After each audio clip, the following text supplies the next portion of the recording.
said. He said, therefore, do not worry about tomorrow, for tomorrow will worry about itself. Each day has enough trouble of its own. Now, I'm going to be the first one to admit something to you.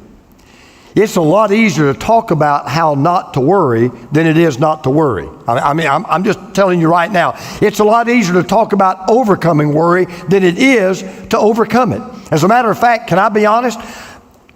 I'm even worried right now that my sermon is going to help you quit worrying, okay? So the advice that Jesus gives us here really does work if you put it to work. And what I'm going to do today is I'm going to share with you out of this book, out of God's Word, 3 steps to take that I guarantee you will help you quit being the worrywart that you may be, and I know sometimes that I am, all right? They're so simple, but they work. I've tried them in my life, and I promise you they do work. Number 1, thank God for yesterday. If you want to overcome your problem with worry, thank God for yesterday. Now, before we actually get into the sermon that Jesus preached and we talk about what he actually said, I want you to consider how you can use the past to help you face the present and the future. How can you use yesterday to help you with today and tomorrow when it comes to worry? All right? Well, let me just begin with a simple question. In case right now you're worried about tomorrow, you're worried about next week, you're worried about how you're going to make the next payment, the next bill, you're worried about that the doctor's report, whatever it may be you're worried about right now, let me just ask you one simple question. You're here now, aren't you? I mean, you've made it to this point. So whatever you worried about in the past up until now, you've survived. Yeah, you may be a little bruised, you may be beaten, you may be a little bit battered, but you're still here, you're still breathing, you're still talking, you're still listening to me, you're still hearing this message, and there's only one reason, there's only one way you can explain why you're still here. God kept you here. God got you here. Now, what I want to do is I want to go back to a conversation that took place about 3,000 years ago between a man named Moses and God. You may not know the story, but just kind of recap. Moses is at a place now in his life. He's just led 2+ million people for 40 years through desert and wilderness with no grocery stores, no credit cards, no water wells, but they have finally made it to the edge of the promised land. Now, the people are glad. They're glad the journey's over. They're glad the 40 years is behind them. And they're glad they're about to enter into the promised land. But quite frankly, they're worried. You say, well, why are they worried? Because they know it's not going to be easy. Because there are already plenty of people who have already settled in the promised land. They're already on that land. And they're veterans of war. They're battle hardened. And they're not going to go up or give up without a fight. And so these people really don't know right now, can we pull this off or not? And even if we can, how much blood do we have to spill? How many lives are going to be lost? So then we read these words from Moses. Listen to what Moses does. It's a brilliant strategy. He says, the Lord your God, who is going before you, will fight for you. Now watch this. As he did for you in Egypt, before your very eyes and in the wilderness. Therefore, you saw how the Lord your God carried you as a father carries his son all the way you went until you reached this place. Now, what does Moses do? He says, look, let's take a trip down memory lane. Let's quit worrying about tomorrow. Let's even leave today, and let's go back to yesterday. Think about what God has done for you in the past. So he reminds them of how God parted the Red Sea. He reminds them of how God destroyed the Egyptian army. He reminds them of how in the wilderness God gave them manna. That is, he gave them bread every morning. And then every night he gave them quail. They didn't have to bake the bread. They didn't have to shoot the quail. God just gave it to them. And he said, just remember, for 40 years, whether you needed food or water or shelter, didn't God always come through? And didn't God always come through at the right time, at the right way, with the right thing? So Moses' simple question was this. Look, if God has taken care of you yesterday, don't you think God can take care of you today? It's a valid question. Oh, by the way, then 700 years later, God said exactly the same thing to the nation of Israel through a prophet named Isaiah. I want you to listen to what he said to this nation. He said, listen to me, you descendants of Jacob, all the remnant of the people of Israel. You whom, now listen to these words, I have upheld since your birth, and I have carried since you were born. God said, since the moment you were conceived in your mother's womb, I was taking care of you. When you came out of your mother's womb, I was taking care of you. You wouldn't be here right now if I was not taking care of you. When you didn't even know I existed, when you didn't even know you existed, I was taking care of you. But it gets better. He goes on to say this, even to your old age and gray hairs, I am He. I am He who will sustain you. I have made you and I will carry you. I will sustain you and I will rescue you. God fast forwards to the end of life when you're about to draw your last breath. He says, look, before you were born, I was there taking care of you. Now that you're alive, I'm here taking care of you. And when you come to the end of your life, I will be there taking care of you. See, life is kind of like two bookends. And from the moment you are conceived in your mother's womb to the moment that you take your last breath and die, God was there, God is there, and God will always be there taking care of you. And I promise you, every one of us could look back at some time in our life and we can see how God provided in that situation and God protected in that situation. So if you kind of feel like right now you've got an Egyptian army behind you and a Red Sea before you and you're worried, the first thing I would say to you is this: why don't you take a moment and just thank God for yesterday? Just remember how God has been faithful in the past and realize He will be faithful in the present and in the future. So how do you get rid of worry? How do you handle worry? How do you defeat worry? All right, number one, thank God for the past. All the things He's already done yesterday to prove He's got your back. Step two, turn to God for today. Thank God for yesterday. Turn to God for today. Now, let's look back here in Matthew 6 at the part of this fantastic sermon where Jesus is dealing with worry. I want to read 3 verses for you and to you, and I want you to kind of listen carefully to something that He repeats. First, we're in verse 25. Therefore, I tell you, do not worry about your life, what you'll eat or drink, or about your body, or what you'll wear. Is not life more than food, and the body more than clothes? Then we'll skip down to verse 31. So, do not worry, saying, what shall we eat, or what shall we drink, or what shall we wear? And then we skip down to verse 34. Therefore, do not worry about tomorrow. For tomorrow will worry about itself. Each day has enough trouble of its own. Now, you'll notice that we've highlighted for you 3 words 3 times. Jesus says it ad infinitum, ad nauseum. Do not worry. Do not worry. Do not worry. Now understand that when Jesus is talking about worry, he's obviously not talking about yesterday, because yesterday is gone. He's talking about today and tomorrow. Here's why. Worry is always about today and tomorrow. You can't worry about yesterday because yesterday's already gone. So when you worry about today and tomorrow. Well, you act in the present and you think about the future. So when you worry, why do you worry? You worry today about what's going to happen tomorrow. That's the way it always works. You worry today about what's going to happen tomorrow. Therefore, Jesus is saying, look, you got to take care of today before you can take care of tomorrow. That's why Jesus goes on to add this in verse 34. Therefore, do not worry about tomorrow, for tomorrow will worry about itself. Each day has enough trouble of its own. In other words, Jesus is saying this, look, since the only day I can take care of is today, the question is, how can I depend on God just for today? I can't worry about yesterday, it's gone. Why would I worry about tomorrow? It's not even here. And by the way, it may not ever even get here. We may not even make it till tomorrow. So the question is, how can I trust God just for today? Well, this is why Jesus is Jesus. He does something I would have never thought about. you would have never thought about. The most brilliant philosophers and scientists and professors on the planet would have never thought about it.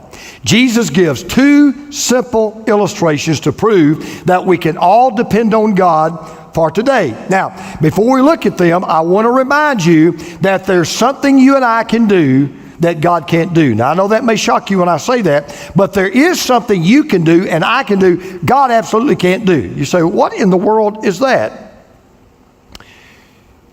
You and I can break a promise, but God can't. You and I can tell a lie, but God can't. You and I can make a promise we can't keep, but God cannot. And Jesus tells us we can just look outside our window and we can see evidence of how God promises to take care of us today. So he gives an illustration. Listen to verse 26. He says, look at the birds of the air. They do not sow or reap or store away in barns, and yet your heavenly Father feeds them. Are you not much more valuable than they? Now, here's a question for you. Have you ever seen a worried bird? I mean, seriously. Have you ever seen a bird on the ground pacing the dirt? Did you know this? Did you know there's never been a bird in medical history that's ever been treated for hypertension? Did you know they don't have blood pressure medicine for birds? Did you know birds have never suffered strokes? I mean, think about it. What Jesus is saying is, worry is so worthless, it's not even for the birds. Even birds don't do that. Now, there's a great lesson perching on trees every single day, and it's very simple. If God takes care of birds, don't you think He'll take care of you? Now, maybe you're not into birds, or maybe you're still not satisfied, or maybe you're still not convinced.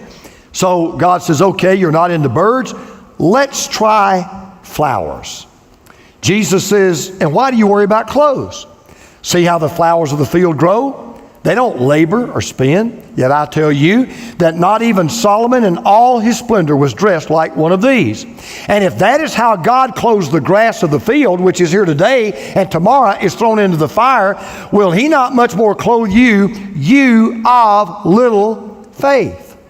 Now, I asked you a while ago, have you ever seen a worried bird? Let me ask you this question. Have you ever seen a flower break into a sweat? I mean, have you ever seen a flower shaking and trembling? Have you ever seen a flower, on the phone calling 911? I've never seen a flower pacing a flower bed. As a matter of fact, if you look outside your window, whether it's tulips or roses or lilies, doesn't matter. It is God's way of telling you, look, just as I feed the birds and just as I clothe the flowers, I'll feed you, I'll clothe you, I'll give you all the things in life that you need, because surely you understand you are far more valuable than the birds of the air and the flowers of the land. So in other words, here's my point. Take whatever you are worried about right now, and I'm sure most of us are worried about something. As a matter of fact, some of you may be worried that you're not worried about something. So take whatever you're worried about right now and turn it to God. I mean, just realize God has taken care of you and God is taking care of you. Realize that God's got your back, and realize that God can handle whatever you're worried about. Look, He handled everything yesterday, didn't He? Well, yes. Then He will handle everything today. So, think about it. You thank God for yesterday. Look back at all the times that God came through for you. And by the way, you'll find out He has a 100% success rate. He never fails. And then you turn to God for today, because today's the only day that you have. You can worry about tomorrow. You can only act today. So take that action. Turn to God for today. All right, now watch this. See if this doesn't make sense. If I can thank God for yesterday, and if I can turn to God for today, then does it not stand to reason that I can trust God for tomorrow? If I can thank God for yesterday, and if I can turn to God for today, doesn't it make sense to believe that I can trust God for tomorrow? Now listen to what Jesus said as he kind of wraps up this section of this sermon. He says, but seek first his kingdom and his righteousness. And all these things, what things? The things you really need: food, clothing, shelter, whatever those needs may be. All these things will be given to you as well. Therefore, that's why the therefore is therefore. Therefore, do not worry about tomorrow, for tomorrow will worry about itself. Each day has enough trouble of its own. So, now I'm going to give you Dr. Merritt's antidote to worry, okay? Here's my prescription. You don't have to go to the drugstore to get it. You're going to get it right here, okay? Here's the prescription for worry. Substitute worship for worry. There's your answer. Substitute worship for worry. He said, seek first God and his kingdom. What does that mean? That means you focus your attention on worshiping the God who made you, the God who loves you, the God who cares for you, the God who can handle anything for you. And I promise you this, when you begin to worship, the ghost of worry disappears. Yesterday is gone. You can't change it. Tomorrow is a maybe. You can't touch it. All you can do is live in the present. That's why I love this definition of worry. It's my favorite definition. Worry is the interest we pay in advance today for trouble that may never come tomorrow. That's true. My good dear friend, Zig Ziglar, he was such a positive thinker. Some of you have heard of Zig before. Zig used to tell me, James, 90% of the things I worried about all my life never happened. And you know that's true. Worry is the interest we pay in advance for trouble that may never come tomorrow.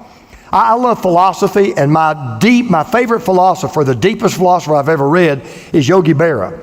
He was the Hall of Fame catcher for the New York Yankees. You know what Yogi Berra said? Yogi Berra said, it's tough to make predictions, especially about the future.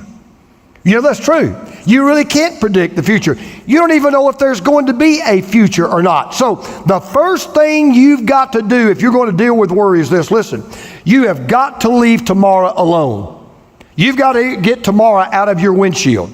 You've got to get tomorrow out of the car. You've got to get tomorrow out of your line of vision. You have got to leave tomorrow alone, because here's why. When tomorrow comes, God's already promised, I'll give you the strength that you need for tomorrow. I'll give you the grace that you need for tomorrow. I'll give you the wisdom that you need for tomorrow. But for today, you've already got all the grace and you've already got all the strength that you need. Listen, the reason why the calendar gives every day its own number is because you're supposed to live them in that order, just as God arranged them. Let's say something comes your way and the demon of worry invades your heart, okay? The devil, the doctor sees a spot on your lungs. Or you just got the dreaded pink slip from your office. Or you just found out that your spouse is having second thoughts about the marriage. All right, let's just stop. What are you going to do? You've lost your job. You may have cancer. You might your ship may be sailing into a storm of marital difficulty. What are you going to do? Well, you're going to do one of two things. And by the way, you'll always do one of two things. You'll either pour all this bad news into this bowl called worry, and then you'll heat it up, and you'll stir it up, and you'll begin to take small bites, and you'll eat it until you're sick of it. Then you'll eat it some more, knowing that you're drowning in a sea of depression and defeat and discouragement. You can do that, but I got news for you. Is that going to move the ball down the field? No. Is that going to take care of your problem? No. Is it going to make you feel any better? Absolutely not. But you can do that. Or you can give all of that to God, every bit of it to Him, and say, Lord, I can't handle this. You handle it. Lord, I can't.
take care of this.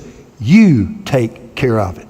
See, you can take your worry and you can turn it into worship.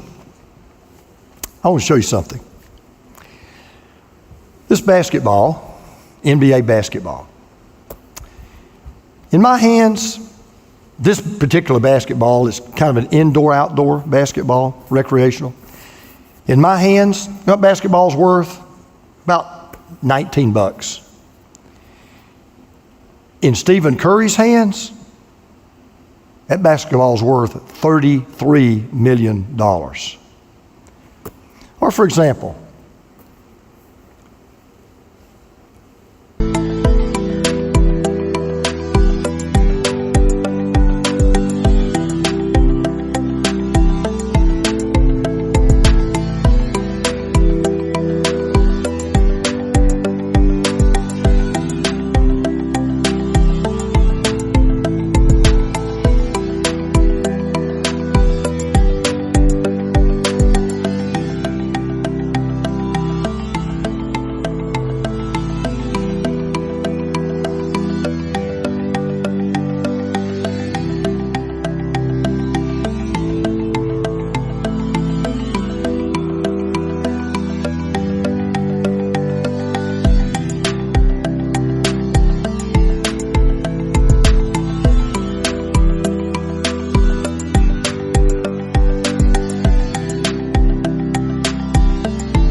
see this baseball?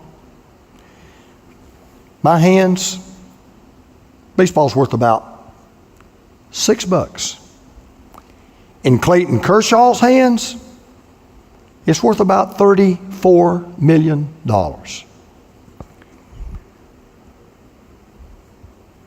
This golf club, I don't know whose it is. It's old as dirt. I would never play with this club, but in my hands, that club's worth about maybe $20. In Tiger Woods' hands, it's worth 14 million major championships, worldwide fame, and close to $1 billion in net worth. These spikes in my hands, these spikes are worthless because I can't build anything. If I'd been Noah, everybody would have gone under. But in the hands of Jesus, these spikes can produce salvation for the entire world. You see, it all depends on whose hands they're in. Now listen carefully. You can